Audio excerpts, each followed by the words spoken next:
ایرانی وزارت خارجہ کے ترجمان اسماعیل بقائی نے امریکہ اور اسرائیل پر یونیورسٹیوں اور تحقیقی مراکز کو جان بوجھ کر نشانہ بنانے کا الزام لگا دیا۔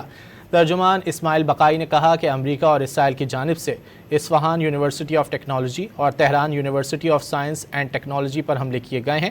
جاہر قوتیں دانشگاہوں، تحقیقی مراکز، تاریخی مقامات اور نامور سائنسدانوں کو منظم طریقے سے نشانہ بنا کر ایران کی سائنسی بنیادوں اور ثقافتی ورثے کو مفلوج کرنا چاہتی ہیں۔ ایرانی وزارت خارجہ کے ترجمان اسماعیل بقائی نے امریکہ اور اسرائیل پر یونیورسٹیوں اور تحقیقی مراکز کو جان بوجھ کر نشانہ بنانے کا الزام لگا دیا۔ ترجمان اسماعیل بقائی نے کہا کہ امریکہ اور اسرائیل کی جانب سے اصفہان یونیورسٹی آف ٹیکنالوجی اور تہران university of science and technology پر حملے کیے گئے ہیں۔ جاہر قوتیں دانشگاہوں، تحقیقی مراکز، تاریخی مقامات اور نامور سائنسدانوں کو منظم طریقے سے نشانہ بنا کر ایران کی سائنسی بنیادوں اور ثقافتی ورثے کو مفلوج کرنا چاہتی ہیں۔